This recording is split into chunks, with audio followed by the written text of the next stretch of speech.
means now I'm going live on YouTube. And I go straight away back to OBS as soon as I'm live. You see, we can live, okay? Go here, intro.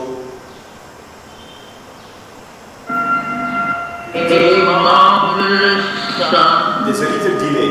Looked down from ecstasy's sky on words of desolate bliss, perfection's home.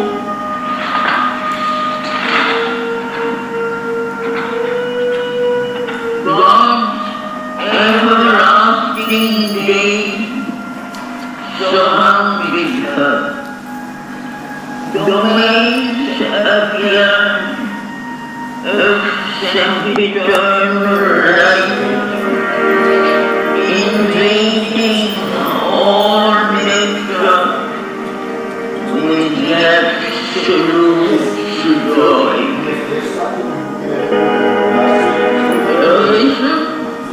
Beneath a triple mystic heaven, the seventh immortal earth, where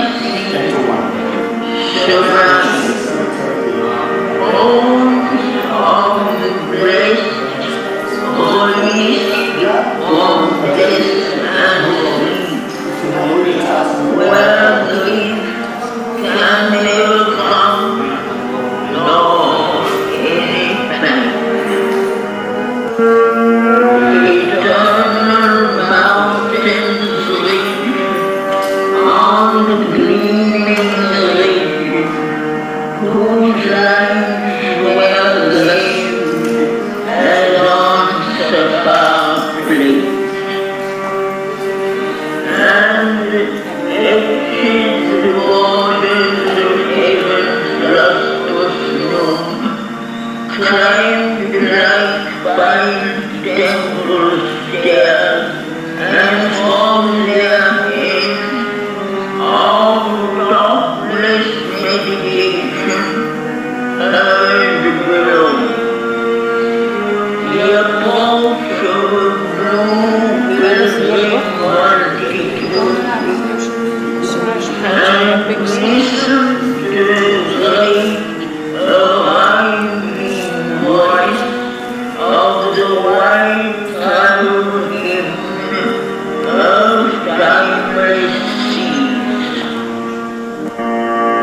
In cities cut like gems of conscious soul, and wonderful pastures, and on gleaming coasts, bright forms were seen.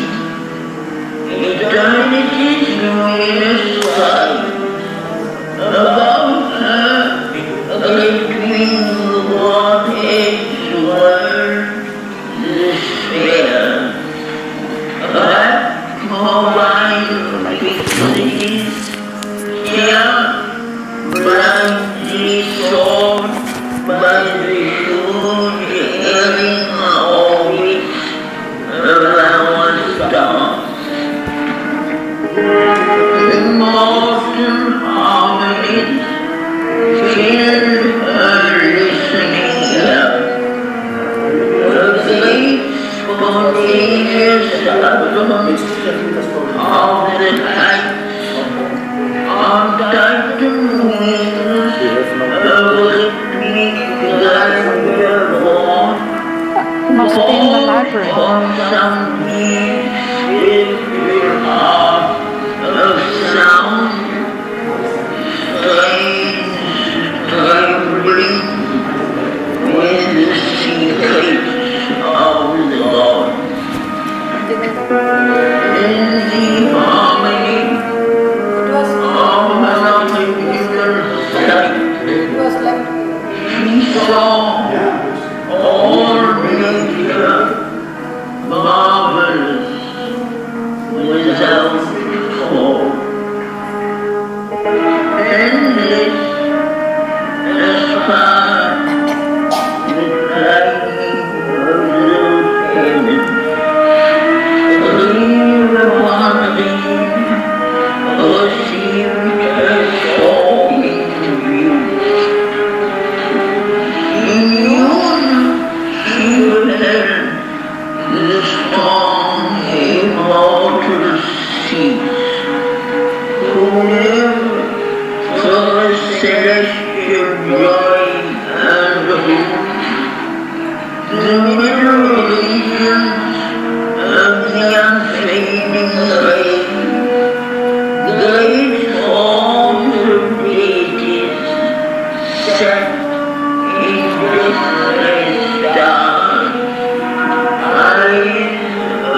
universal thought.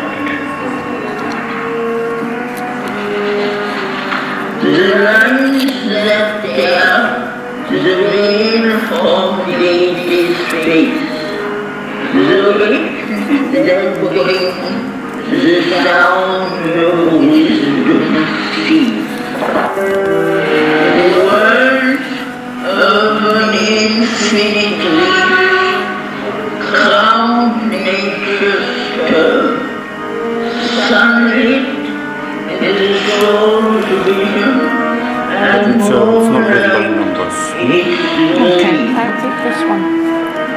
I'll try it. Can you read it? This is I'll try it. floating up. A secret splendor holds revealed the sight, where once the vast embodied void had stood. Night, the dim mask Start here. had I'll stop worn here. a wonderful face. You want to start here? Yes. Was slain, whose bloom had outlined from the devil unknown the obscure At the break. figure Page. At the break, yeah. Page 678.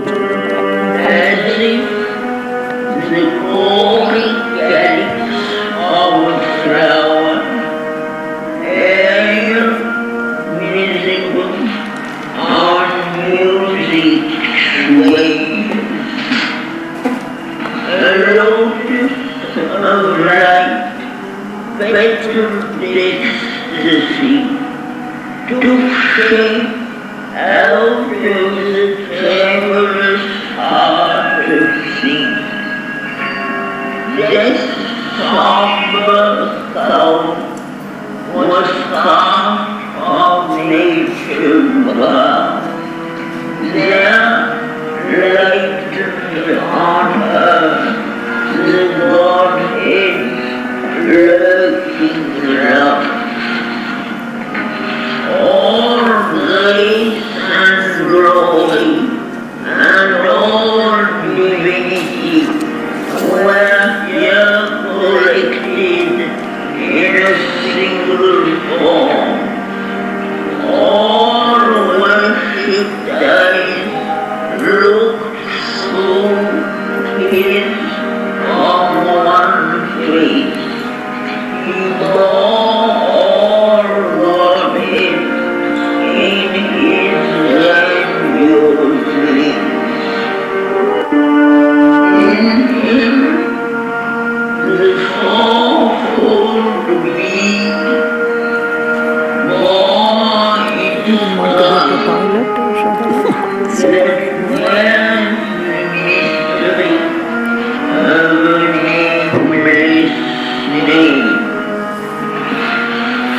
Spirit and seer and thinker of things seen, Bhavan, whose light is scattered in the sun, and the star-entangled ether is his soul, expressed himself with matter of his speech.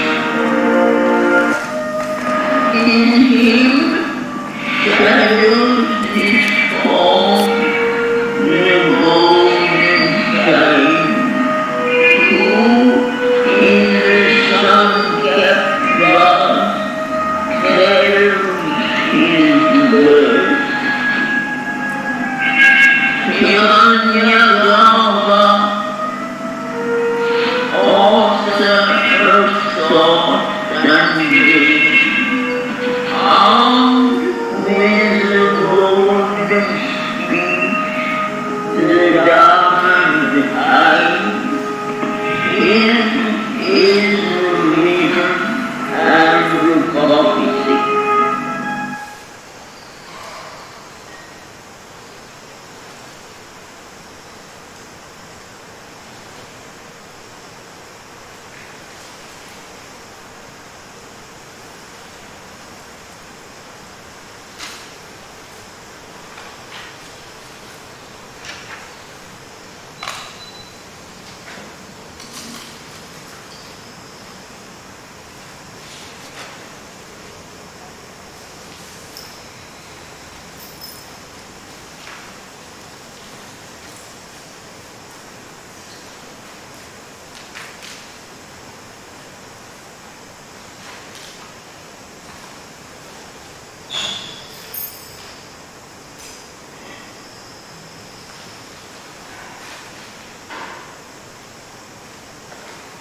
Good morning, everyone.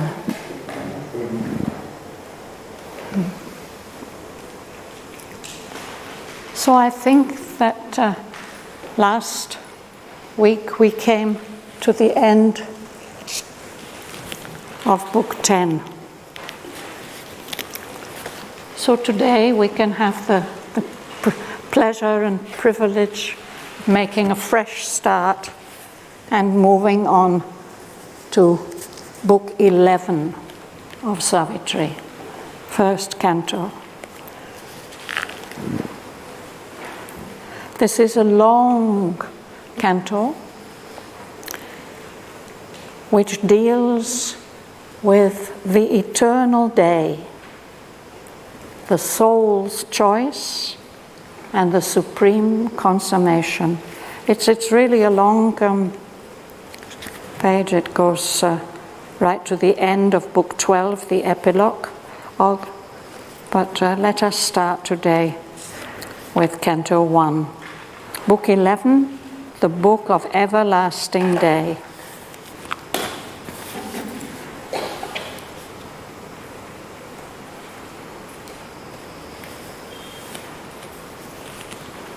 Will you start, Joanne? Yes. We did read a few lines already. Yes. So where shall we start? So if we go at page 678, Yes, at the break we stopped last week. at the break here. The break, so which is line 2, we start to line 268, page 678. Right, yes. Will you read? Yes. As one drowned in a sea of splendor and bliss, mute in the maze of these surprising worlds, turning she saw the living knot and source, key to their charm and fount of their delight, and knew him for the same who snares our lives, captured in his terrifying, pitiless net, and makes the universe his prison camp, and makes in his immense and vacant vasts the labor of the stars a circuit vain, and death the end of every human road, and grief and pain the wages of man's toil. So who is being described here? This is death. No? So when Savitri turns around, she feels that she's immersed in a sea of splendor and bliss, and in a maze. A maze is a series of paths where you can get lost, of these surprising worlds. Turning, she turns around, and there she sees the source of all these worlds and these beings. Turning, she saw their living knot and source, the one, the being who is the key to their charm, the source of their delight. And she immediately realizes that this is the same one whom she has been confronted with, the one who snares our lives as if we are little animals caught in traps. Knew him for the same who snares our lives, captured in his terrifying, pitiless net. The one who makes the universe his prison camp, and makes in his immense and vacant vasts the labor of the stars a circuit vain, useless and meaningless, and death the end of every human road, and grief and pain the wages of man's toil. Excuse me.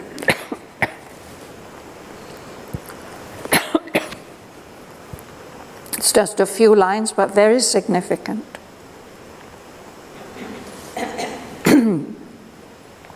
This is the same one whom her soul had faced as death and night. But now suddenly he gathers together the sum of all sweetness, everything delightful. He gathers into himself, and when he's like that, he blinds her heart to the beauty of the suns. He's just the most beautiful thing in the whole cosmos, in the whole universe.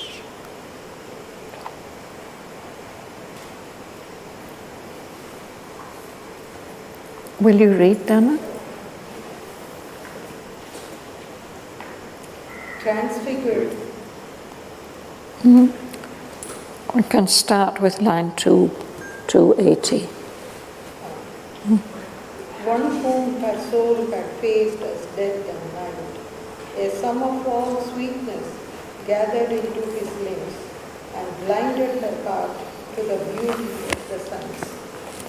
Transfigured was the formidable shape, his darkness and his sad, destroying mind, abolishing forever and disclosing the mystery of his high and violent deeds. A secret splendor rose revealed to sight, where once the vast embodied void had stood. Night, the dim mask, had grown a wonderful face.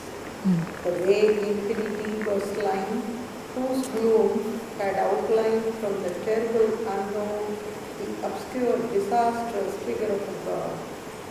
Blood was the air that arms the hands of grief and lighted the ignorant gulf, whose hollow roots had given to nothingness a dreadful voice. Thank you. So he has changed. She recognizes that this is the one that she has been confronted with, but his whole appearance has changed.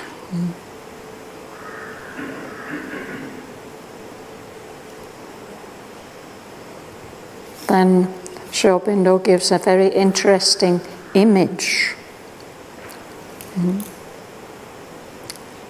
That figure of death seems to have run away. That figure who gives strength to grief. The ignorant gulf, the empty spaces of the universe, whose hollow deeps had given to nothingness a dreadful voice. This has changed. It's become full of light. The poet says that it was as if you wake up from sleep and realize that you've been reading a wonderful book. As when before the eye that wakes in sleep is opened the somber binding of a book with a very dark cover. And inside the book there are illumined letterings. In the days before printing, when precious books were prepared by hand, there were artists who would make wonderful pictures for the first letter of each paragraph. These are called illumined because they're very often decorated with silver and gold and bright colors.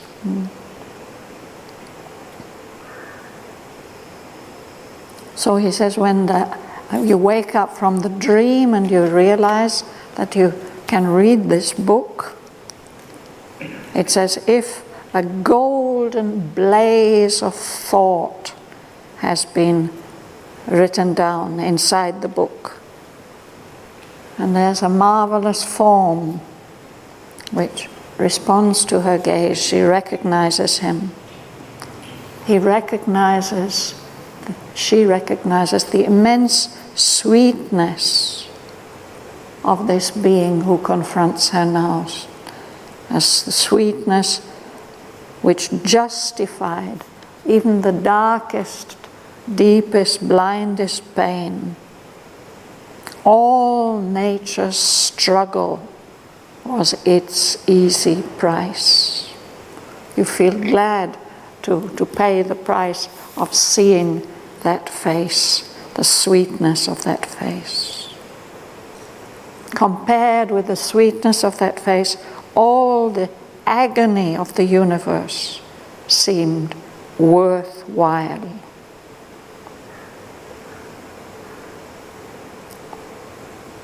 Then there's another beautiful description. Tuan, would you go on with that?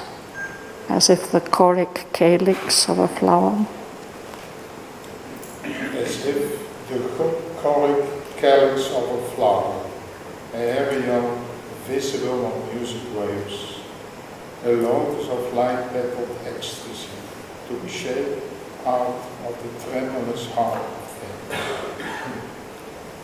There was no more the torment under the stars, the evil sheltered behind nature's mask. There was no more the dark pretense of hate, the cruel rictus on love's altered face.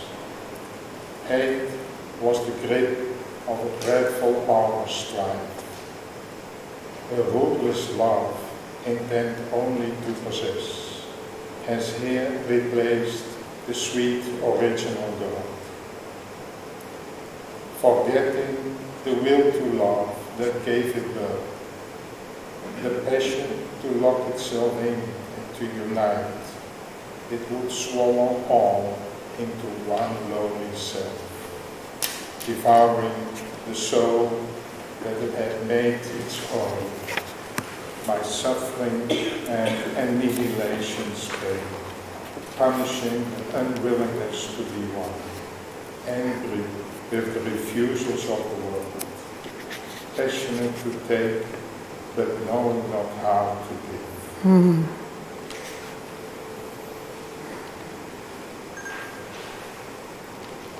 It's really the opposite of love, no? Love turned into its opposite.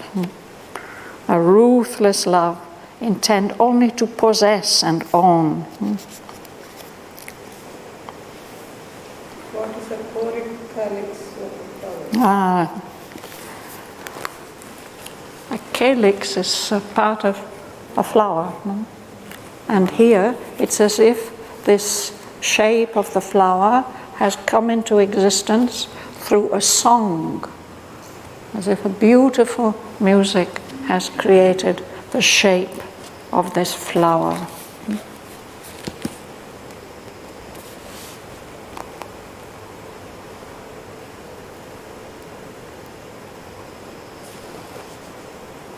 That seems to just take its own shape out of the tremulous heart of things.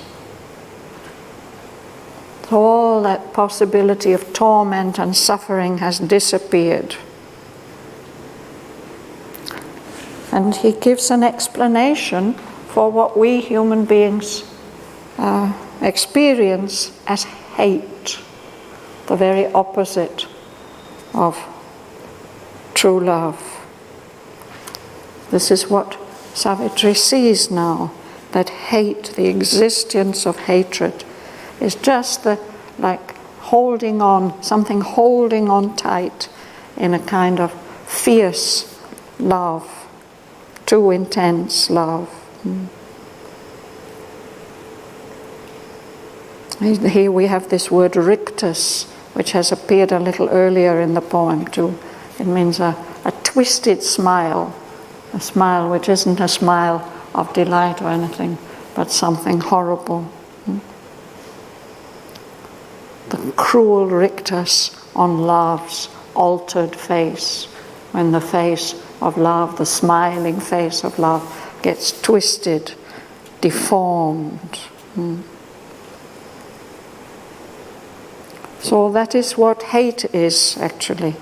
A ruthless love that only wants to possess instead of to give.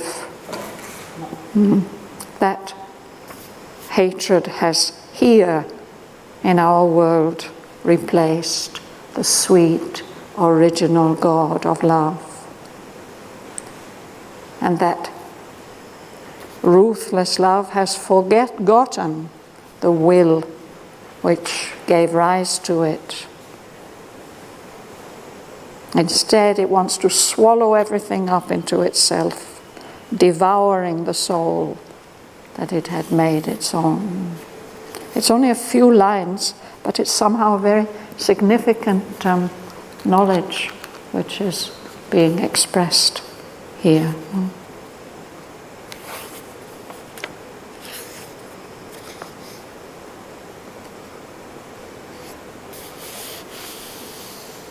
Amrita, will you go on reading? From the top of 680. This somber call was passed from nature's throne, the lightning on floor the goddess lacking life. All grace and glory and all divinity were here collected in a single form. All worship eyes looked to his form, one face. He bore all the Godheads in his grandiose wings. An oceanic spirit dwelt within, intolerant and invisible in joy. A flood of freedom and ascending bliss into immortal lines of beauty flows. In him the fourfold boy's crown, that wears the mystery of a nameless name, the universe brightening its tremendous sense in the unspeakable meaning of her word. In him the architect of the visible world, at one the art and artist of his works, spirit and seer and thinker of sin's sin, Virat who lies his campfires in the suns. Virat, King of Kings. So she's seeing this divine being taking different shapes. And the poet refers to this being as the fourfold being. He has four main aspects. The fourfold being who wears the mystery of a nameless name, a name that isn't fixed.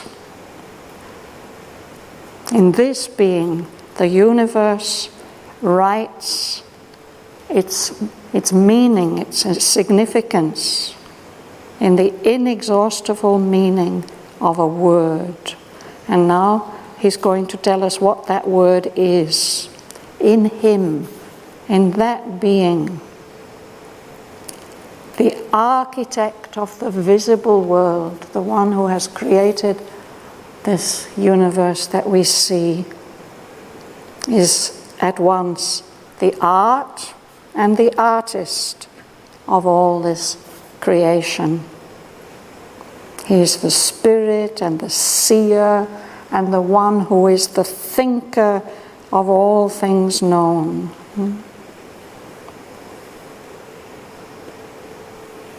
So this is the name by which he is known, Virat. The poet says that he lights his campfires in the suns, That means not just our earthly suns, but all the suns of the universe. The star-entangled ether, that subtle world that we can look up into and see all the array of stars like a net.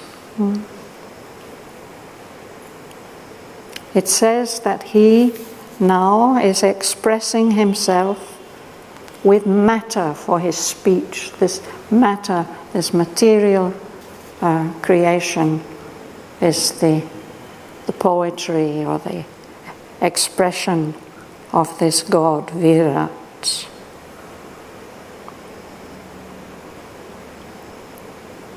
His is the dumb will of atom and of clod, lumps of earth. That will acts without sense or motive. It's an intelligence that doesn't need to think or plan, but it just expresses itself as the world, creating itself invincibly, without a stop. For its body is the body of the Lord. And in its heart, in the heart of the universe, the material universe, stands Virat, King of Kings. Mihong, will you go on? In him shadows his throne the golden child, who in the sun-capped vast cradles his birth.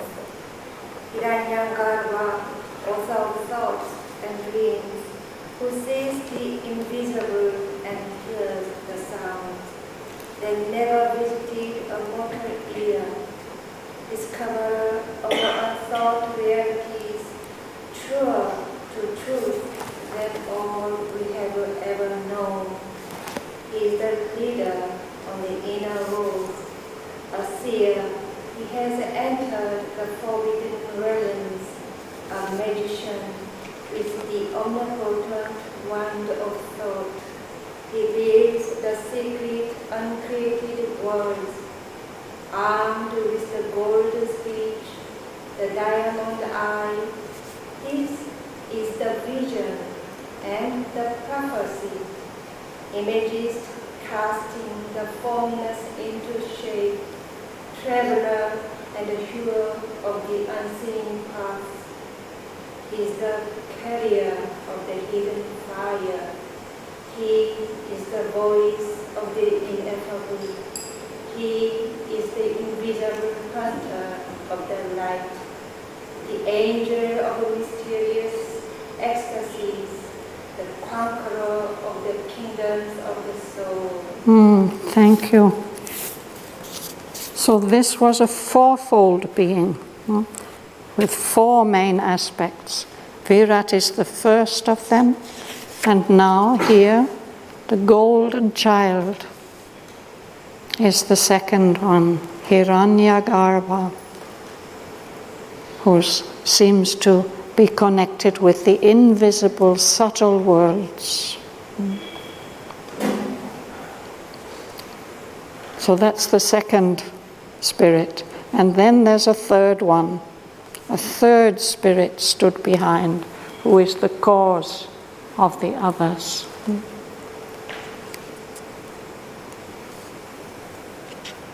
Will you read, Jean-Yves? A third spirit stood behind their hidden cause. A mass of superconscious clothed in light, creator of things with his own words in. All from his stillness came as broad tree. He is all seed and core, all head and tails. All life is but a flash of his true eyes. And all wise truth is mystic in his heart. The omniscient way is shut behind his lips. His wisdom that comes not by thoughts is what his silence brings the immortal joy.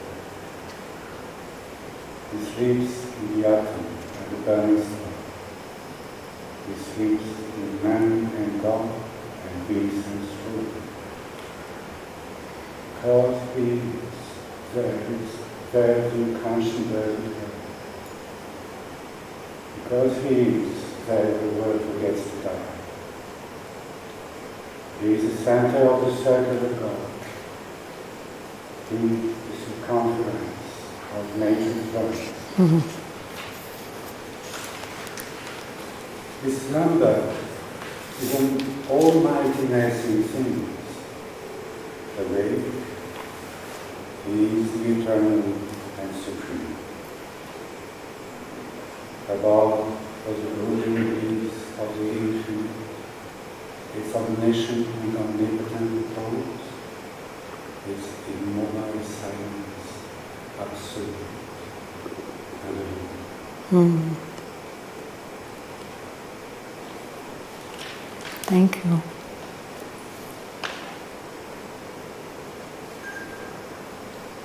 Helmut, will you go on?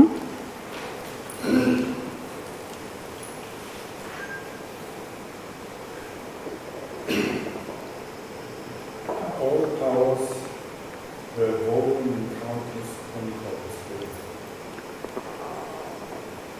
The bliss that made the world in this body, love and delight were the head of the sweet form.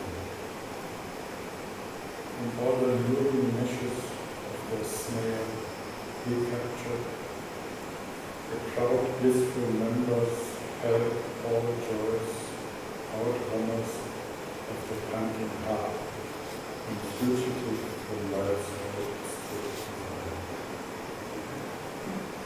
Whatever vision has escaped behind, whatever happiness comes in dream and trance, the nectar spilled by love with trembling hands, the joy the cup of nature cannot hold, had crowded with the beauty of his face, were waiting in the honey of his love.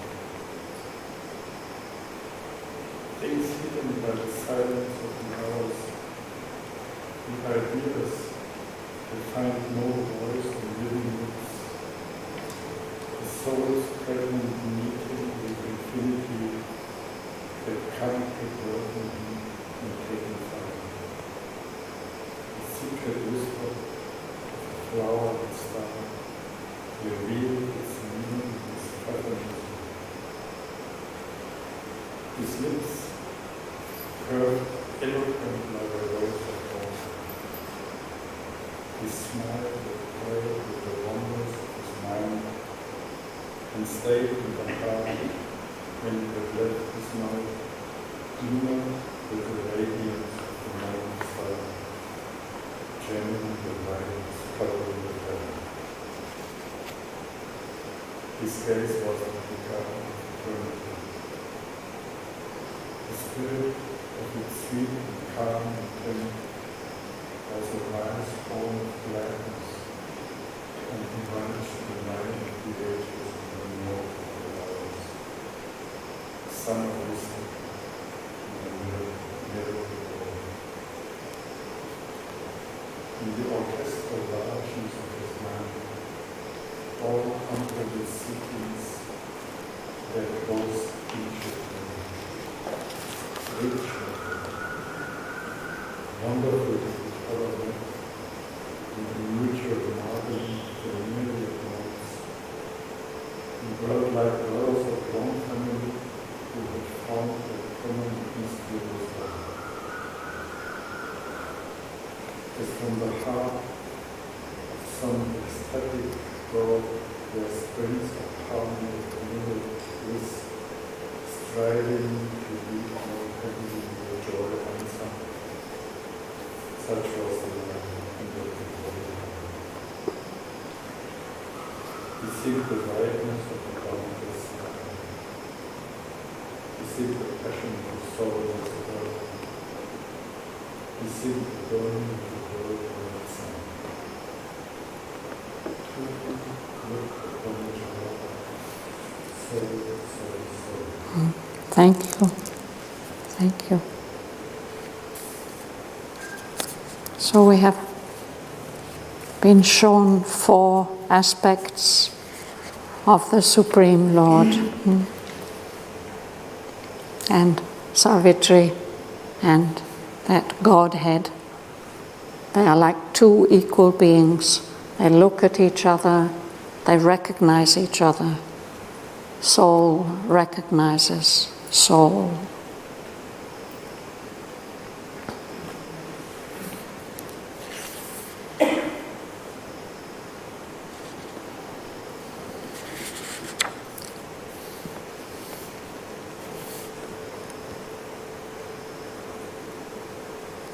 Who will read next? Will you read? From the break, then like an anthem. Then,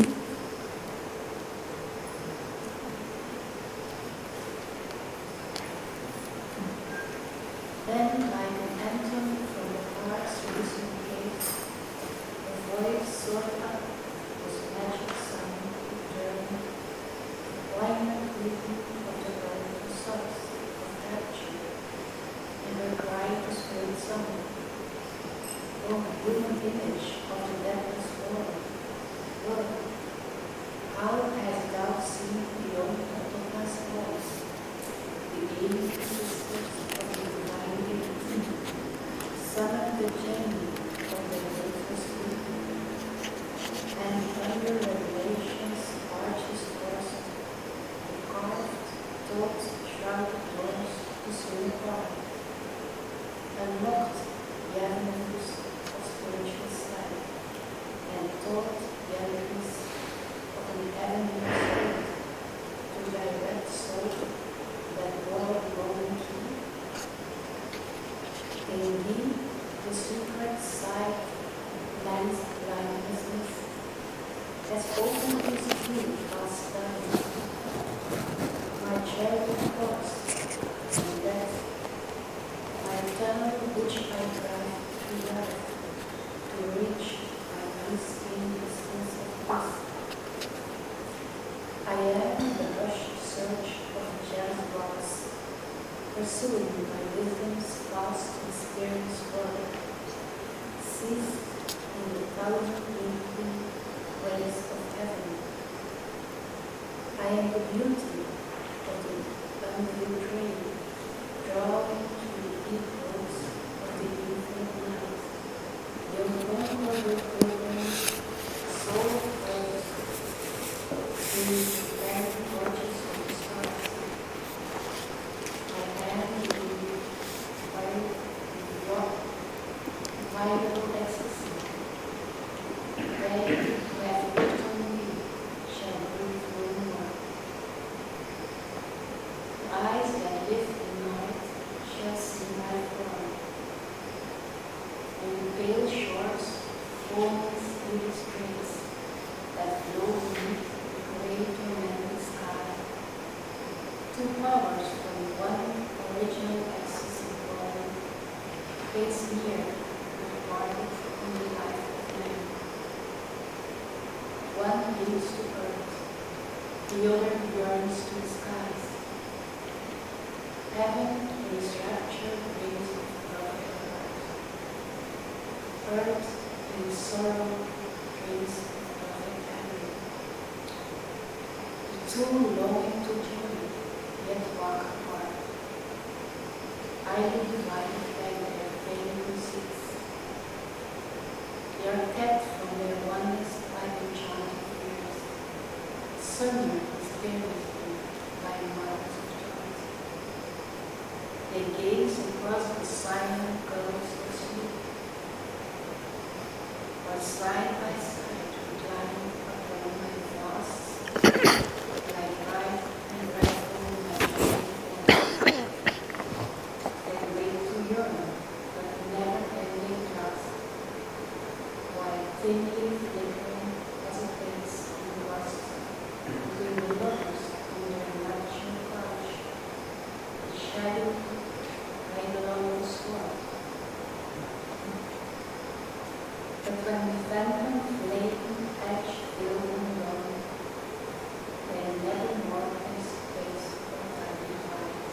belong from below. Space shall go back, the great translucent curtain. Time shall be the burden of spirits kindnesses. Attend that land of celestial face.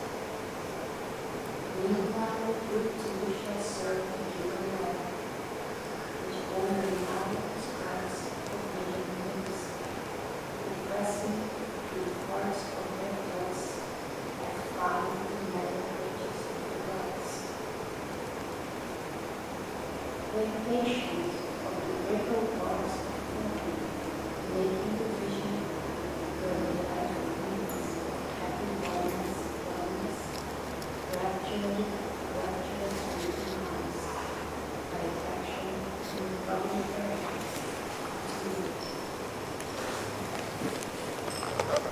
Yet if thou wouldst abandon that scroll, careless of the dark moment things below, tread down the distance, overleap the flood, cancel thy contract with the laboring force, renounce the tide that joins into archive, cast off thy sympathy with water force. Arise, vindicate thy spirit's conquered pride, relinquishing thy charge of fencing light, under the cold gaze of the indifferent stars, leaving thy old body in sight. Ascend, O soul, into thy blissful home. Here, in the playground of the eternal child, or in buildings of wise immortal strength, roam with thy comrades splendor under skies, splurging lit and unsettled. As Godheads lift who care not for the world, and share not in the toil of nature's powers, absorbed in their self-ecstasy they dwell. Cast off the ambiguous bit of earth's desire, O immortal, felicity arise. Thank you.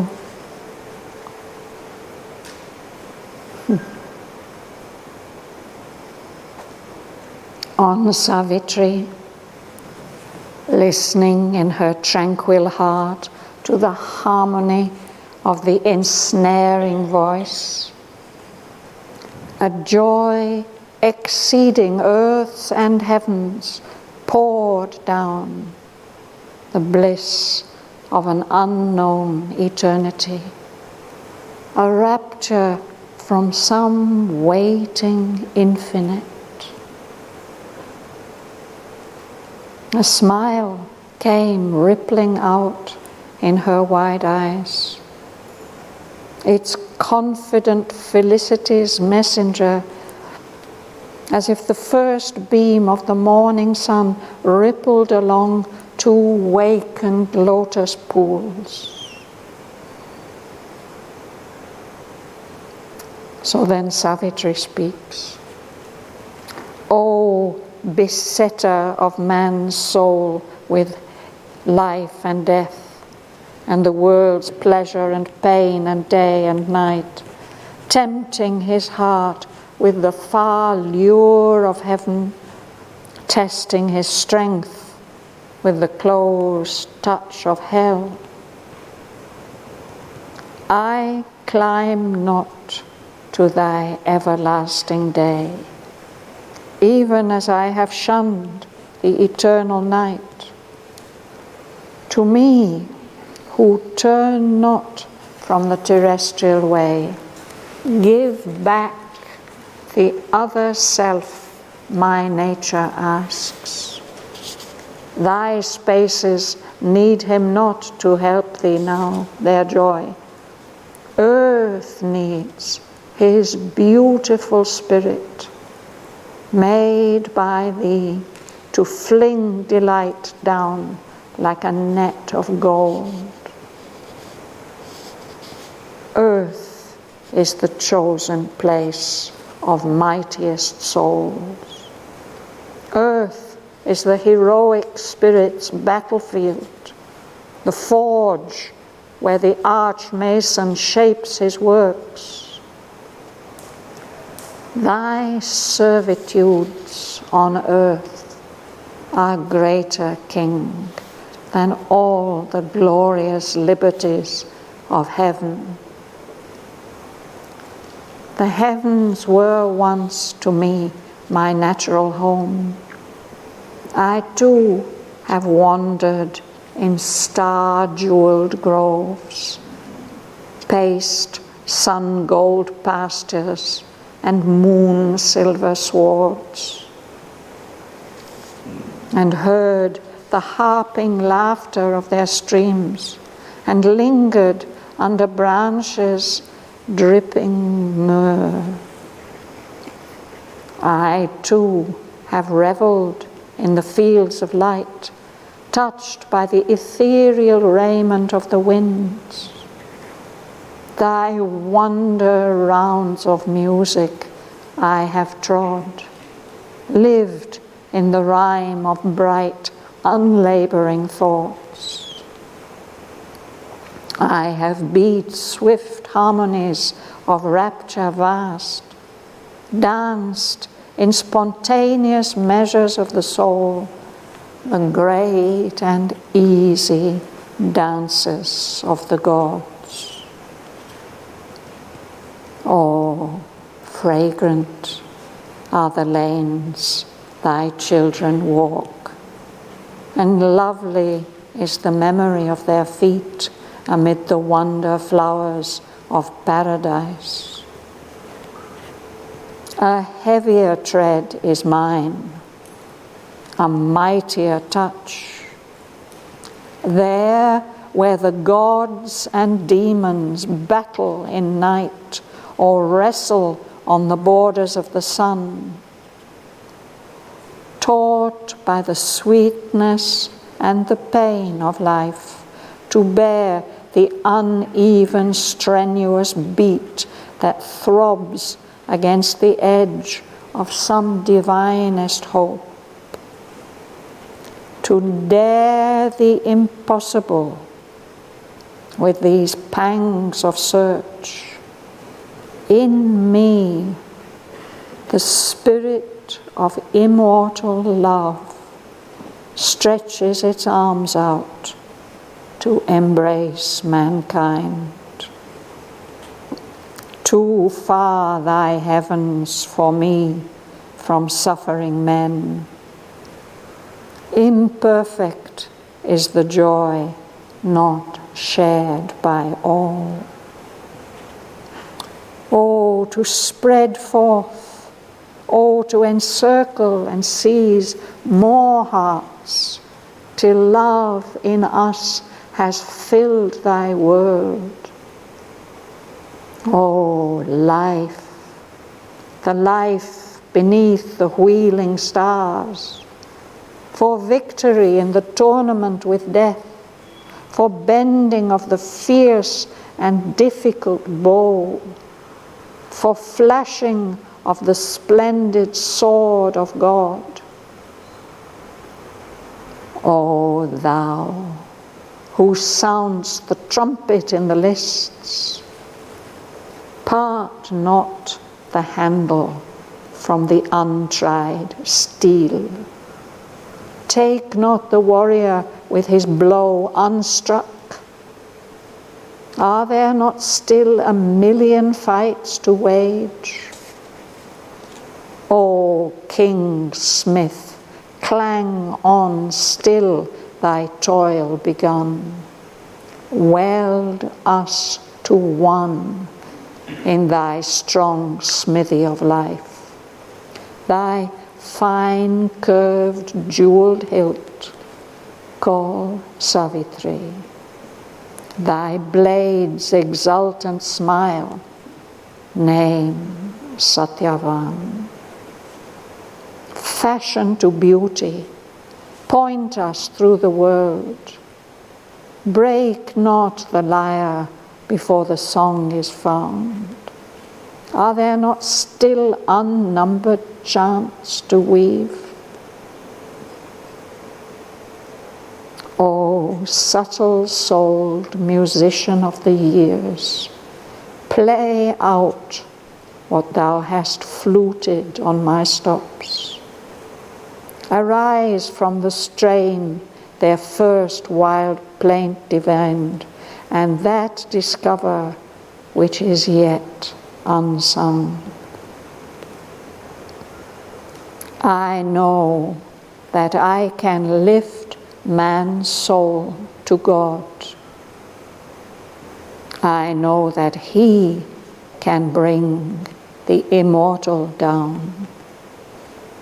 Our will labors permitted by thy will, and without thee an empty roar of storm, a senseless whirlwind is the Titan's force, and without thee a snare, the strength of gods. Let not the inconscient gulf swallow man's race, that through earth's ignorance struggles towards thy light. O thunderer with the lightnings of the soul, give not to darkness and to death thy son. Achieve thy wisdom's hidden firm decree, and the mandate of thy secret worldwide love.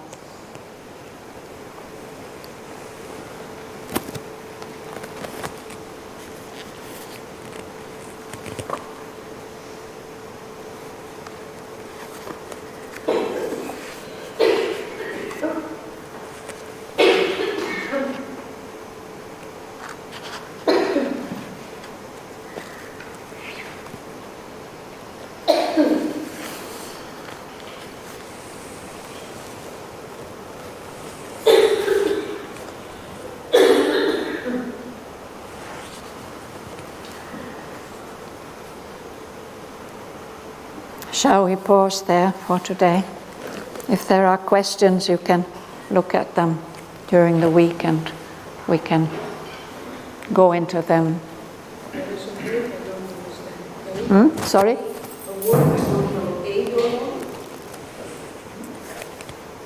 Page 684, I don't remember. The shadowy eidolon of the sword. An eidolon. You know what an idol is? It's a form, a sacred form. So.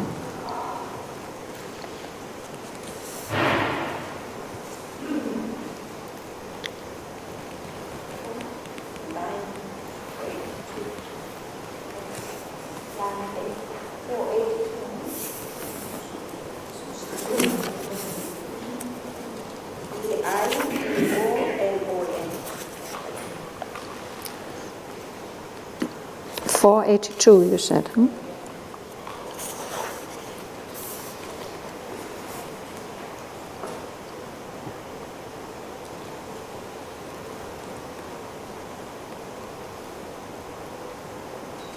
So we've come almost to the end of the canto. Let's pause there for today.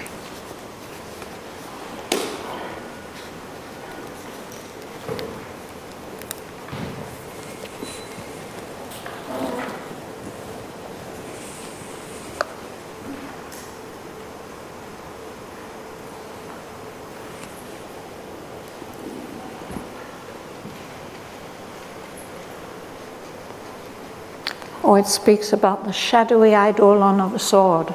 Yeah. It's an image from an old fairy tale.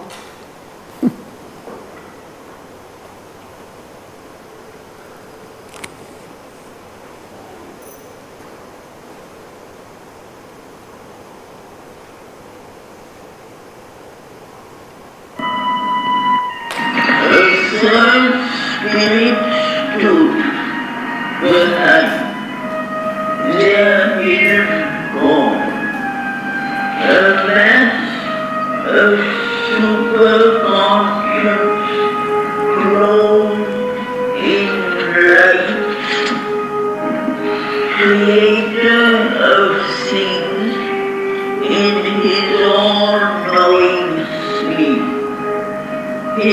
slumber is an almightiness in sin. Awake, he is the eternal and supreme. Above was the golden place of the infinite. Its omniscient and omnipotent goal. Its immobile silence, absolute and alone.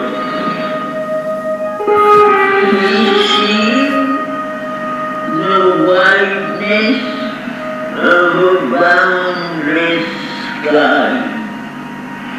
We see the passion of a soulless earth. We see the burning of worldwide sun. To look upon each other, soul, soul, soul. Then, like an anthem from the heart's lucent gate, a voice soared up, whose magic sound would turn the poignant weeping of the earth to songs of rapture, and her cry to spirit song. A smile came harping out in her wide eyes.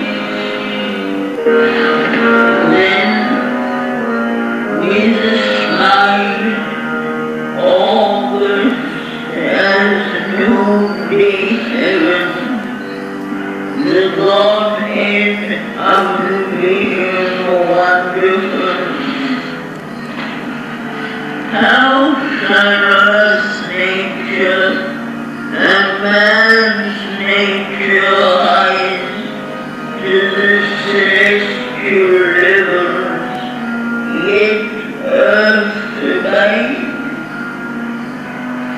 Oh friend, withdraw into thy luminous self, always, or turn to thy original night. On a sheer summit above thought and word, but Savitri answered to the ancient God, in vain thou temptest with solitary bliss, true spirit saved out of a suffering world.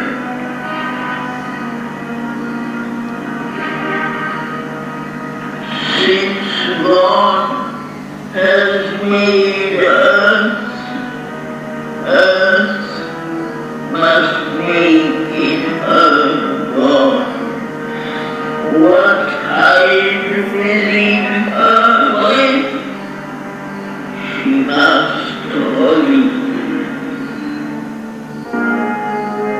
But the God answered to the woman's heart, O living power of the incarnate Word,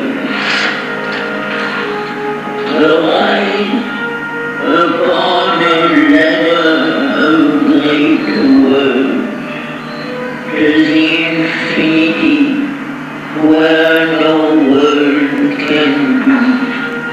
Ascend, O soul,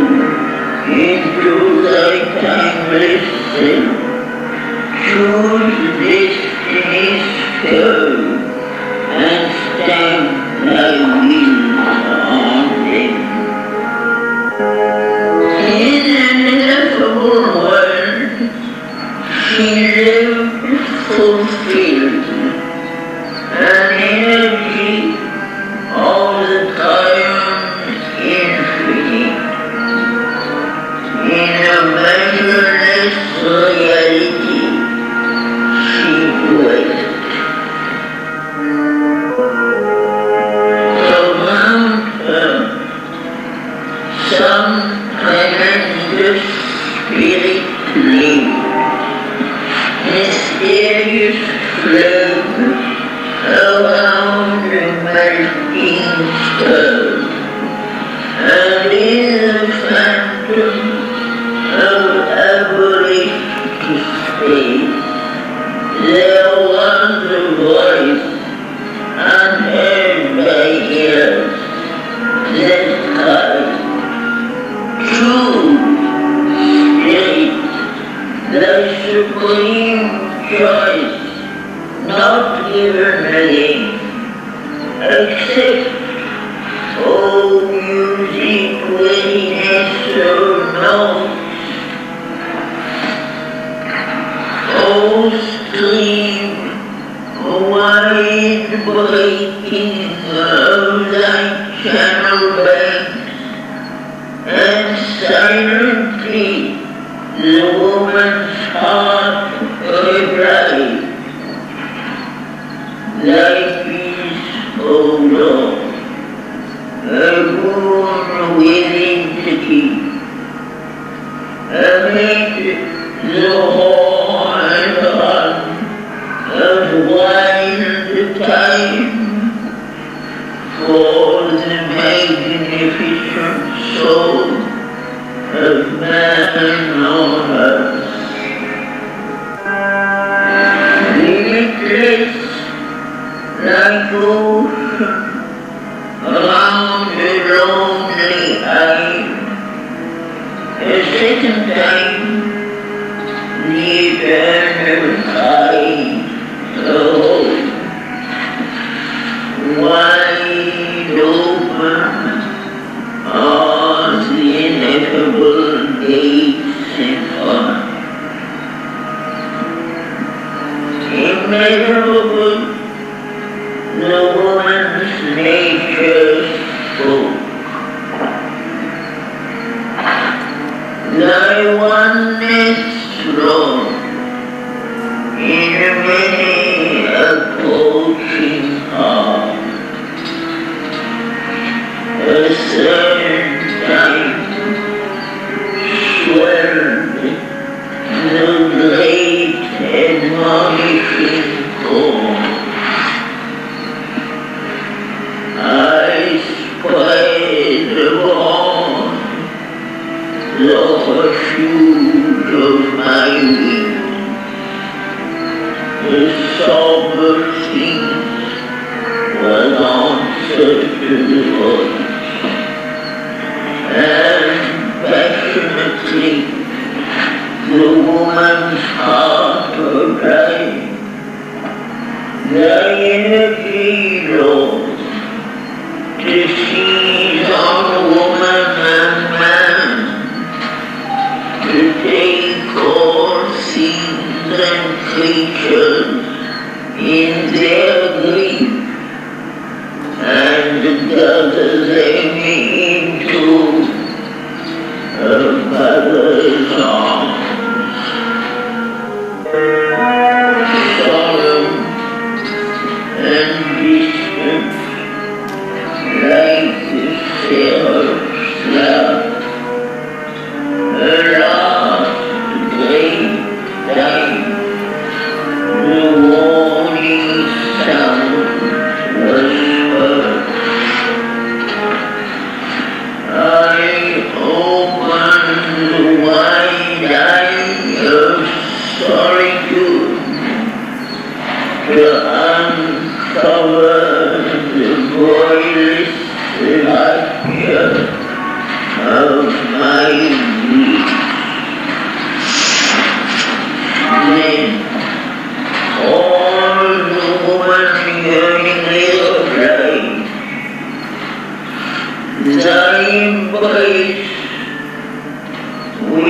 the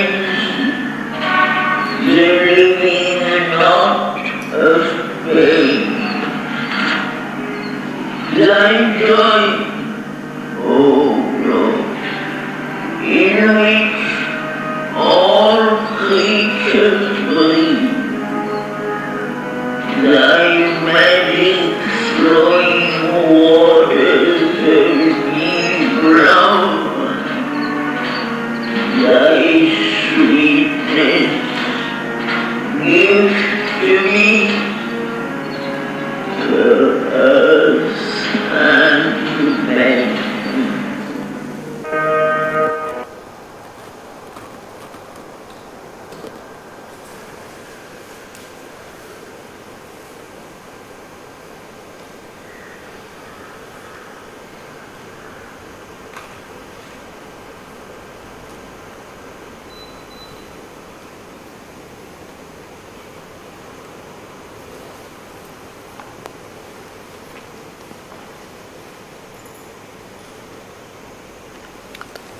Thanks to Sri Aurobindo.